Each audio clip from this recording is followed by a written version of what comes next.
Ve svých snech jsem nucen přemýšlet.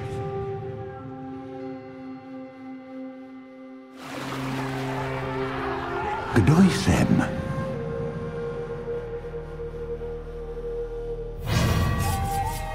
Kam patřím?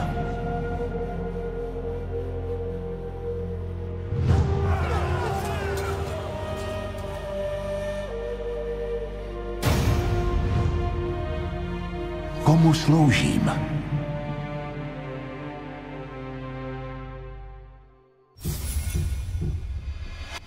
Lorde Senešale? Blížíme se k říčnímu přístavu. Žádal jste... Díky, seržante. Za chvíli budu na palubě. Jistě, můj pane.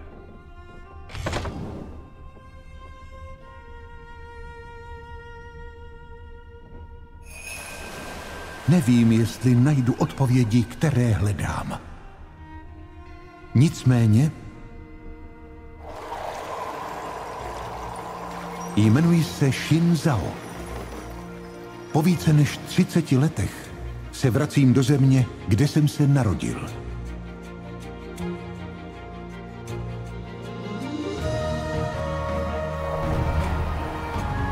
Přistupte blíže, přátelé. Slyšte příběh o paní Perel. Slavnosti duchovních květů je prastará tradice. Je to čas na oslavu, ale také na rozjímání o tom, co znamená být Joňanem. Mami, můžeme si poslechnout toho vypravěče? Bude trvat tak dlouho, dokud budou květy kvést. Jak dlouho přesně, to nikdo neví.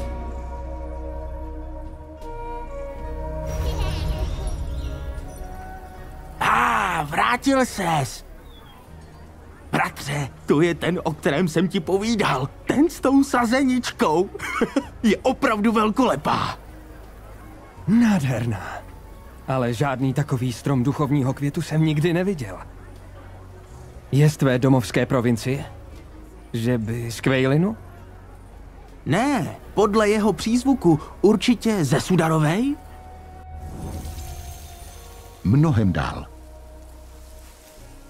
Tento stromek mě vlastně přenesl přes půlku světa.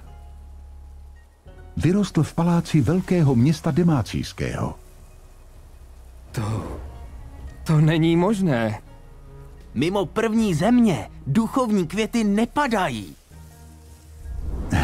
A přesto tu je. Když jsme pluli na východ, slyšel jsem spoustu podivných věcí. Šepot o tom, že magie je na vzestupu úplně všude. Co když jsou ty květy znamením něčeho většího? Změny v... Pozor, poutníku!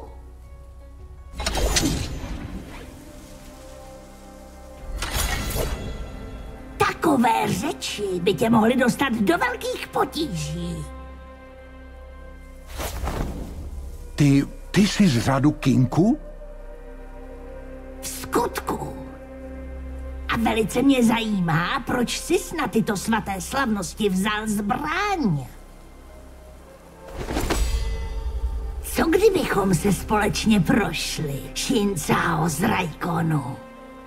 Ty nejpůsobivější obřady se odehrávají po setmění. Něco tě tíží. To je očividné. Odpusť mi, mistře Kenene. Přiznávám, že se cítím jako cizinec. I tady. Byl jsi pryč hodně dlouho, na smrtelníka. Mnohé se změnilo.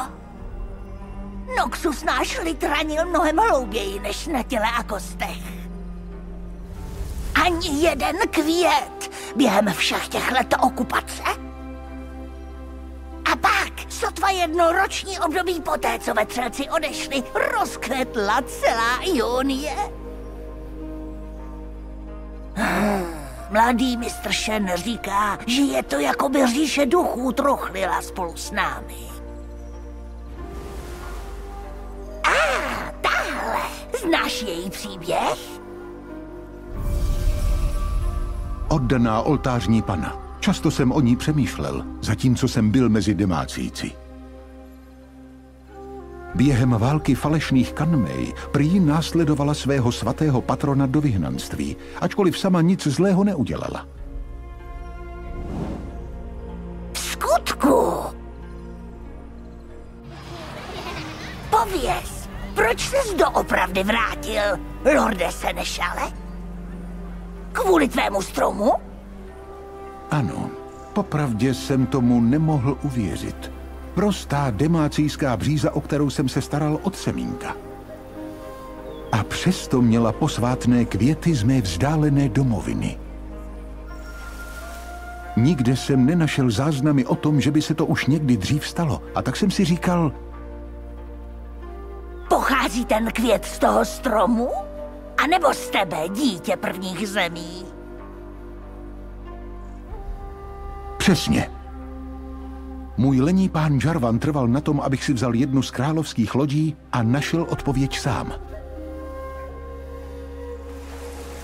Nyní chápu, že je to vše součástí něčeho mnohem většího.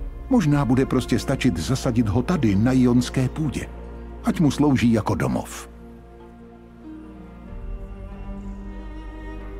Bavíme se pořád ještě o tom stromu? Pojď, Shinzao z Raikonu! Kde jsou tvé stráže? Slavnosti jim přišly znepokojivé. Dovolil jsem jim zůstat na lodi. Dobrá. Tam, kam půjdeme, je nebudeš potřebovat. Ten Jordl mě zve, abych se s ním vydal až do chrámu Kinku v Koešinu.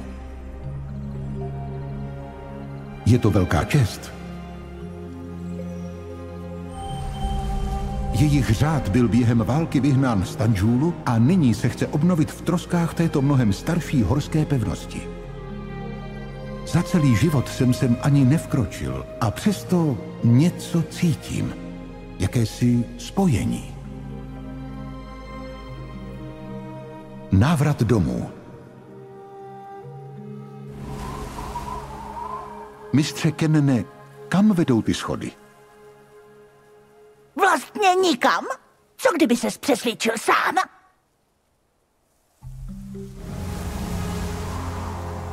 A je jedině správné, aby se všechno vrátilo domů.